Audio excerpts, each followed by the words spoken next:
Hello friends, આજથી આપણે શરૂઆત કરીશું ચેપ્ટર નંબર 11 દ્રવ્યના ઉષ્મીય ગુણધર્મો.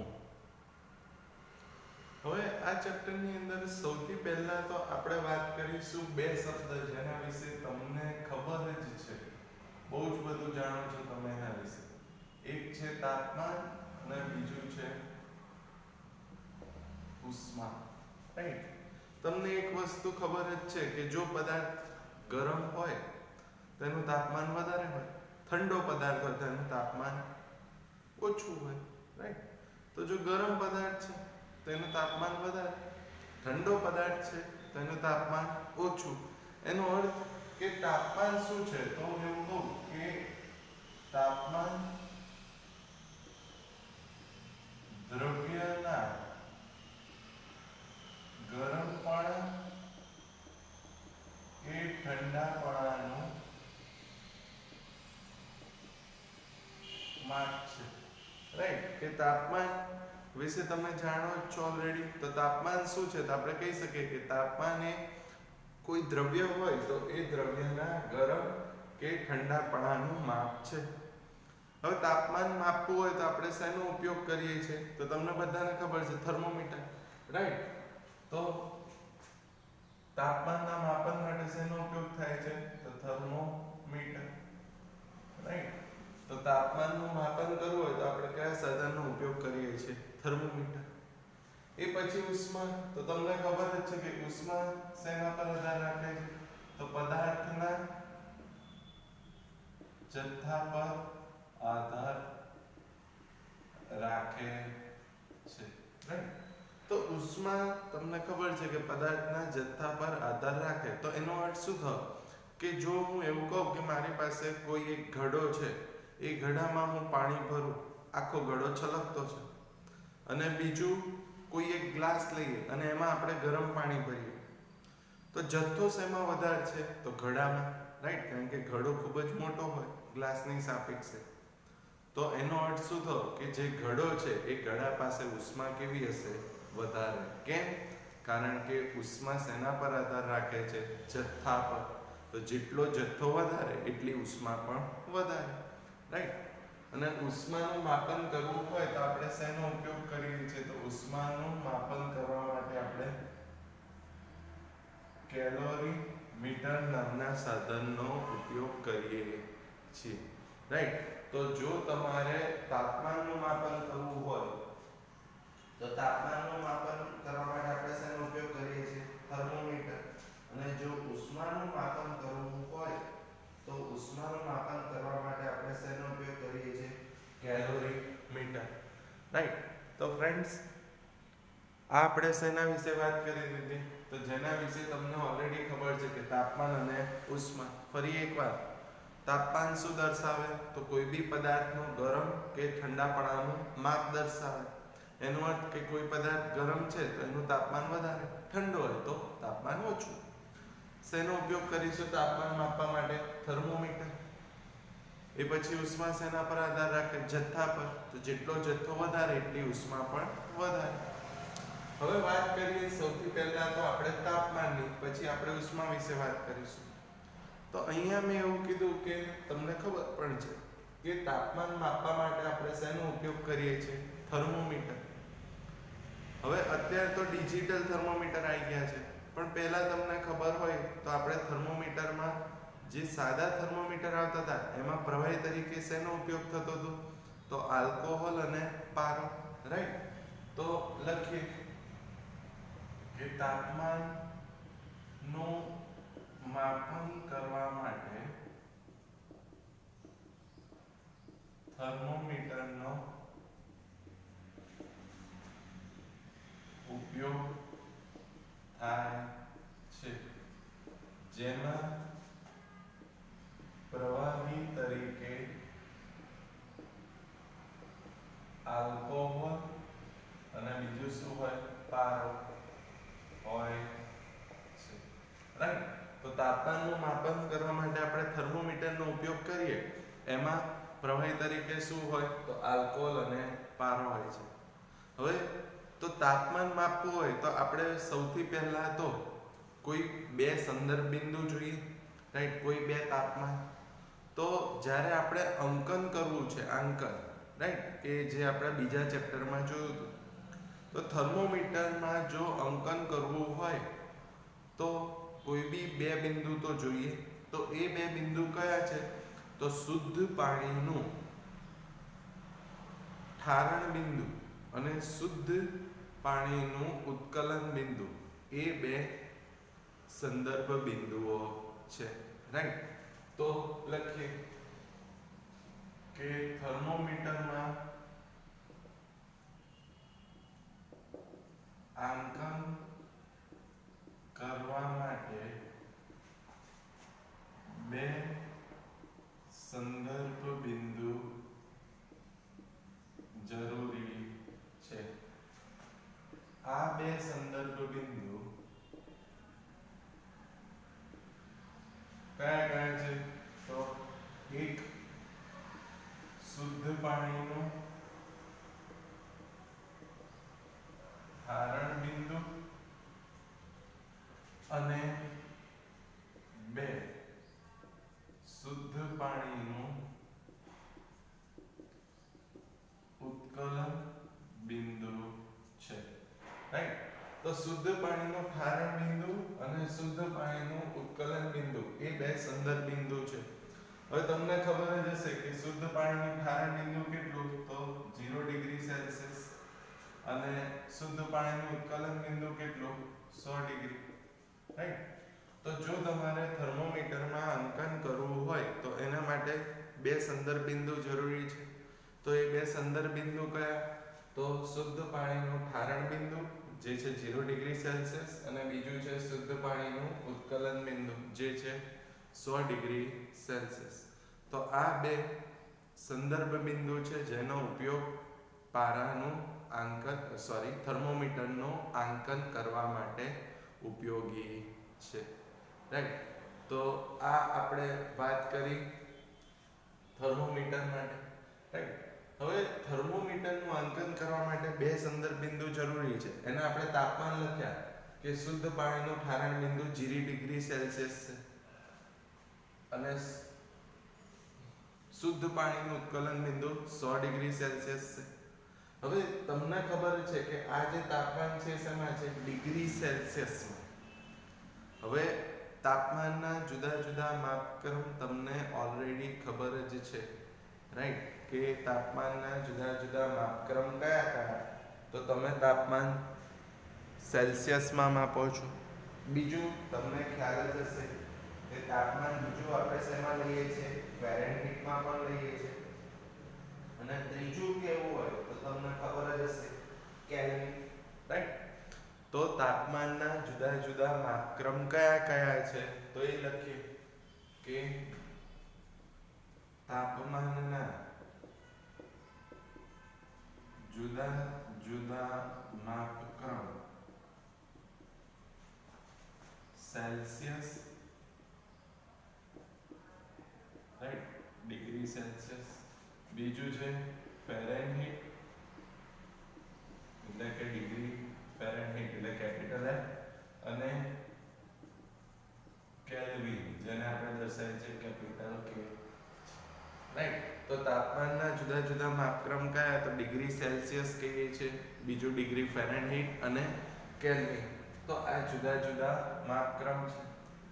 હવે આ ડિગ્રી સેલ્સિયસ અને ડિગ્રી ફેરનહીટનો માપક્રમ જો તમે લો તો એનો ગ્રાફ કેવો મળે? તો આ પ્રેક્ટિકલી છે જે તમારે યાદ રાખવાનું કે ડિગ્રી સેલ્સિયસ અને ડિગ્રી ફેરનહીટનો ગ્રાફ તમને કેવો મળે? તો ડિગ્રી સેલ્સિયસ આ છે તાપમાન ડિગ્રી સેલ્સિયસમાં અને આ છે તાપમાન ડિગ્રી ફેરનહીટ. તો જ્યારે તમે આ પ્રેક્ટિકલી ગ્રાફ જુઓ તો તમને ગ્રાફ આ રીતના મળે કે ડિગ્રી સેલ્સિયસ અને ડિગ્રી ફેરનહીટનો ગ્રાફ કેવો હોય? તો આ રીતના તમને ગ્રાફ મળે છે, રાઈટ. આ પ્રેક્ટિકલી છે જે તમે યાદ રાખશો, રાઈટ, કે ડિગ્રી સેલ્સિયસ અને ડિગ્રી ફેરનહીટનો ગ્રાફ કેવો હોય? તો તમને આકૃતિમાં દેખાય છે કે આ રીતનો સુરેખ આલેખ હોય, રાઈટ. તમને એમસીક્યુમાં પૂછે કે નીચેનામાંથી કયો ડિગ્રી સેલ્સિયસ અને ડિગ્રી ફેરનહીટનો ગ્રાફ છે, તો તમારે આ ઓપ્શન સિલેક્ટ કરવાનો કે જે સુરેખ હોય એ ડિગ્રી સેલ્સિયસ અને ડિગ્રી ફેરનહીટનો ગ્રાફ થશે, રાઈટ. તો આ આપણે શેના વિશે વાત કરી દીધી, તો તાપમાન ડિગ્રી સેલ્સિયસ અને ડિગ્રી ફેરનહીટ હોય ત્યારે ગ્રાફ કેવો આવે. હવે એક સંબંધની વાત કરી. સંબંધ પણ તમને ખબર હશે કે જો તમારે સેલ્સિયસ ને ફેરનહીટમાં કન્વર્ટ કરવો હોય તો સંબંધ શું છે, તો જોઈએ ડિગ્રી સેલ્સિયસ અને ડિગ્રી ફેરનહીટ વચ્ચેનો સંબંધ. તો ડિગ્રી સેલ્સિયસ અને ડિગ્રી ફેરનહીટ વચ્ચેનો સંબંધ શું, તો આ રીતનો સંબંધ છે કે Tf બરાબર 9/5 Tc પ્લસ 32, રાઈટ. તો Tf એટલે શું, તો આ છે ફેરનહીટ તાપમાન, રાઈટ. પછી Tc એટલે શું, તો Tc એટલે સેલ્સિયસ તાપમાન, રાઈટ. તો જો તમને સેલ્સિયસ તાપમાન ખબર હોય અને ફેરનહીટ તાપમાન શોધવું હોય તો તમારે આ સંબંધનો ઉપયોગ કરવાનો કે Tf બરાબર 9/5 Tc પ્લસ 32. એટલે કે હું તમને એવું કહું કે મને શુદ્ધ પાણીનું ઠારણ બિંદુ 0 ડિગ્રી સેલ્સિયસ છે, રાઈટ. એને મારે ફેરનહીટમાં લખવું છે તો કેટલું થશે, તો આ Tc કેટલા લખશો, 0. તો Tc 0 તો 9/5 * 0 એટલે આન્સર 0. તો ઠારણ બિંદુ જો મારે ફેરનહીટમાં લખવું હોય તો કેટલું થશે, તો અથવા 32 ડિગ્રી ફેરનહીટ થઈ જશે.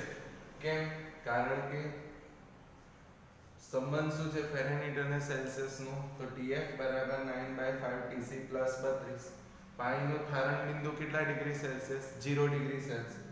તો સેલ્સિયસમાં તાપમાન Tc 0, તો Tf કેટલા મળશે, 9/5 * 0 + 32 એટલે 32 ડિગ્રી ફેરનહીટ.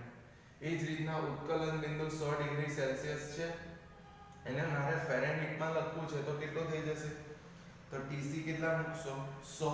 તો 9/5 * 100 + 32, રાઈટ. તો કેટલા થઈ જશે, તો અહીંયા આગળ 100 રાખો તો 20 × 5 100 એટલે 9 × 20 એટલે 180 + 32 એટલે કેટલા થાય, 212. તો ફેરનહીટમાં લખવું હોય તો અહીંયા આગળ આવું લખાય અથવા 212 ડિગ્રી ફેરનહીટ છે, રાઈટ. તો સેલ્સિયસમાં પણ અને ફેરનહીટમાં લખવું હોય તો Tf બરાબર 9/5 Tc પ્લસ 32. આ સંબંધમાં Tc ની કિંમત મૂકો અને પછી ગુણાકાર ભાગાકાર તો તમને આવડે જ છે. તો તમને એમસીક્યુ પૂછે કે શુદ્ધ પાણીનું ઠારણ બિંદુ ખાલી જગ્યા ફેરનહીટ તો કેટલું આવશે, 32 ડિગ્રી ફેરનહીટ. સેલ્સિયસમાં 0 ડિગ્રી સેલ્સિયસ. એ જ રીતના ઉત્કલન બિંદુ સેલ્સિયસમાં કેટલું, 100 ડિગ્રી સેલ્સિયસ અને ફેરનહીટમાં લખવું હોય તો કેટલું, 212 ડિગ્રી ફેરનહીટ, રાઈટ. તો આ આપણે શેની વાત કરી દીધી, તો ડિગ્રી અને સેલ્સિયસનો ગ્રાફ આ રીતના સુરેખ આવે. એ પછી ડિગ્રી સેલ્સિયસ અને ડિગ્રી ફેરનહીટનો ગ્રાફ આ રીતના સુરેખ.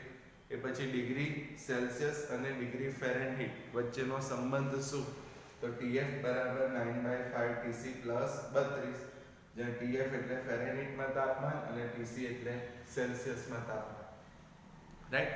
એટલે તમને જો સેલ્સિયસમાં તાપમાન ખબર હોય, ફેરનહીટમાં તાપમાન શોધવું હોય તો તમે આ સૂત્રનો ઉપયોગ કરશો. તો આ આપણે ચર્ચા શેના વિશે કરી દીધી, તો ડિગ્રી સેલ્સિયસ અને ડિગ્રી ફેરનહીટ વિશે. હવે આપણે વાત કરીશું આદર્શ વાયુ સમીકરણ. હવે ફ્રેન્ડ્સ, તમે ઓલરેડી કેમિસ્ટ્રીમાં આદર્શ વાયુ અવસ્થા સમીકરણ જોયું જ હશે કે PV બરાબર μRT, રાઈટ. અને નિયમ પણ ભણ્યા હશો, બોયલનો નિયમ, ચાર્લ્સનો નિયમ. કેમિસ્ટ્રીમાં તમે આ વસ્તુ ભણ્યા હશો, રાઈટ. તો એ જ વસ્તુ ફરી એકવાર આપણે વાત કરીએ એના વિશે જે તમે કેમિસ્ટ્રીમાં ભણ્યા છો એ ફિઝિક્સમાં જોઈએ થોડું. તો જોઈએ આપણે આદર્શ વાયુ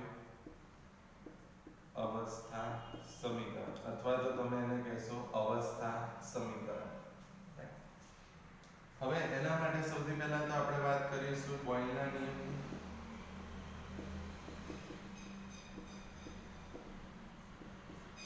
તો બોયલનો નિયમ શું છે ફ્રેન્ડ્સ? તો તમને બોયલનો નિયમ ખબર જ છે, રાઈટ?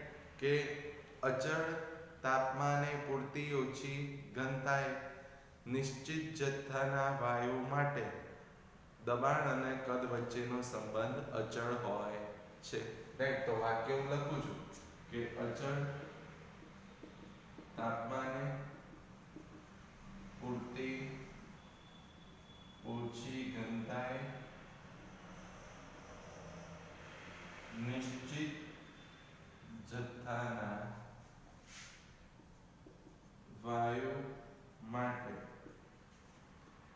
દબાણ અને કદ વચ્ચેનો સંબંધ અચળ હોય છે.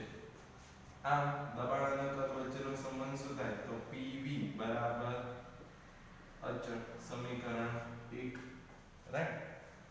બોયલનો નિયમ ખબર છે.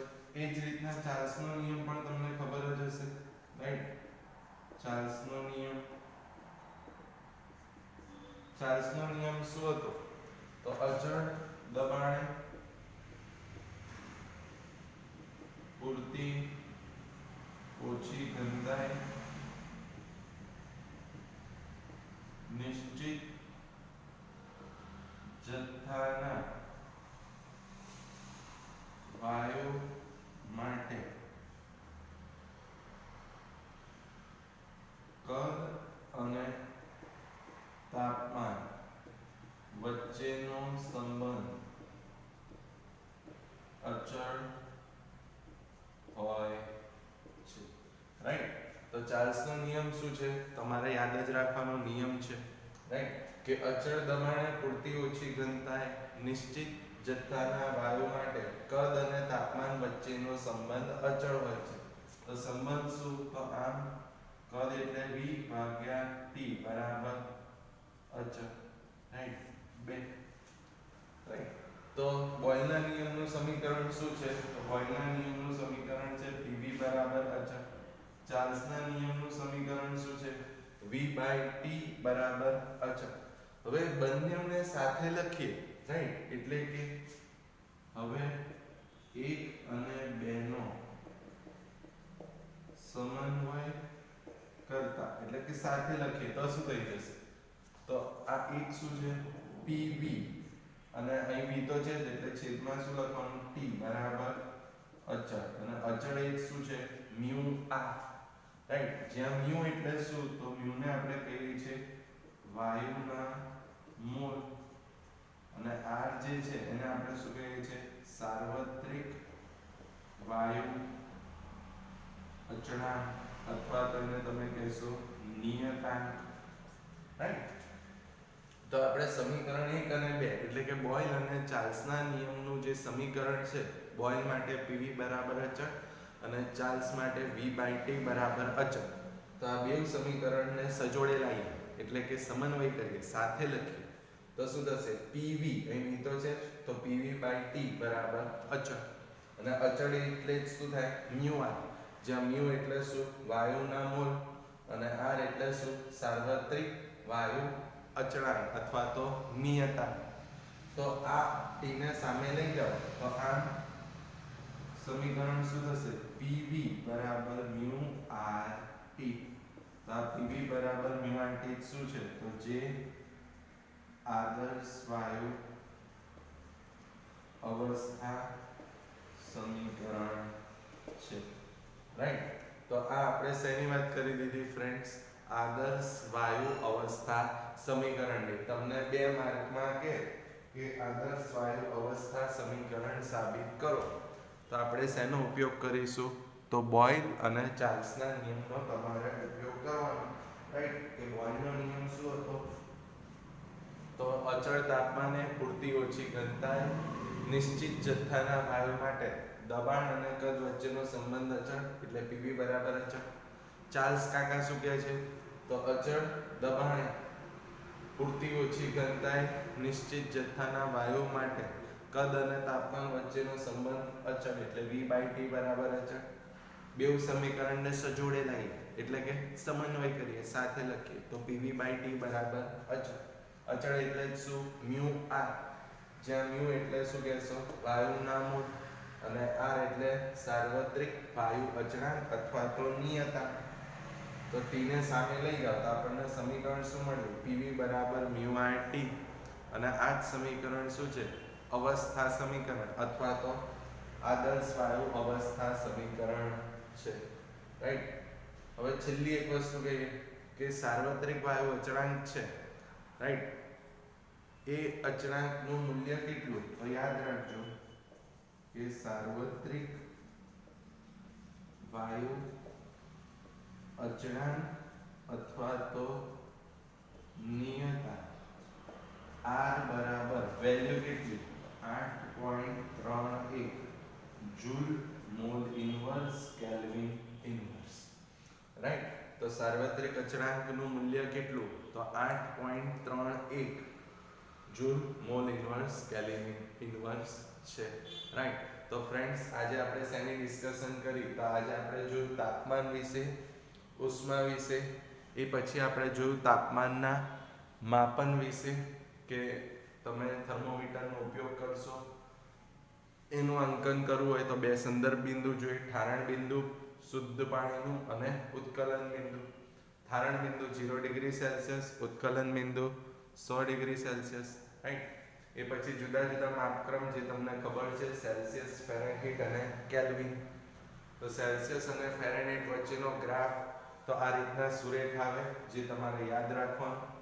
એ બે વચ્ચેનો સંબંધ શું? તો TF બરાબર 9/5 Tc પ્લસ 32, રાઈટ. જ્યાં TF એટલે ફેરનહીટનું તાપમાન અને TC એટલે સેલ્સિયસનું તાપમાન. જો મારે ઠારણ બિંદુ ફેરનહીટમાં લખવું હોય તો TC કેટલા લખવાના? 0. તો TF કેટલા મળશે? 32. ઉત્કલન બિંદુ લખવું હોય તો TC કેટલા છે? 100. તો અહીંયા TC 100 મૂકો તો 100/5 એટલે 20. તો 9 ગુણ્યા 20 વત્તા 32 એટલે કેટલા થઈ જશે? 212 ડિગ્રી ફેરનહીટ, રાઈટ. એ પછી આપણે જોયું આદર્શ વાયુ અવસ્થા સમીકરણ વિશે. તો એના માટે તમારે શેનો ઉપયોગ કરવાનો? બોયલ અને ચાર્લ્સના નિયમનો. બોયલ કાકા શું કહે છે? તો તાપમાન અચળ હોવી જોઈએ, ત્યારે દબાણ અને કદ વચ્ચેનો સંબંધ અચળ એટલે PV બરાબર અચળ. ચાર્લ્સ કાકા શું કહે છે? તો અચળ દબાણ હોવું જોઈએ અને ત્યારે કદ અને તાપમાન વચ્ચેનો સંબંધ અચળ. એટલે ચાર્લ્સ કાકાએ શું સમીકરણ આપ્યું? v/t બરાબર અચળ. બેઉ કાકા એટલે કે બોયલ કાકા અને ચાર્લ્સ કાકા, એમણે જે સમીકરણ આપ્યા એને આપણે સજોડે લાવીએ એટલે કે ભેગા કરીએ, રાઈટ. તો શું થાય? pv/t બરાબર અચળ. અચળ એટલે જ μr. t ને સામે પ્રેમથી લઈ જાઓ તો pv બરાબર μrt, જે આદર્શ વાયુ અવસ્થા સમીકરણ છે અથવા તો અવસ્થા સમીકરણ છે. અને છેલ્લી એક વસ્તુ કે જે r છે, કેપિટલ R, સાર્વત્રિક વાયુ અચળાંક અથવા તો નિયતાંક, એની કિંમત કેટલી? તો 8.31 joule mall inverse kelvin inverse. Okay friends, thank you.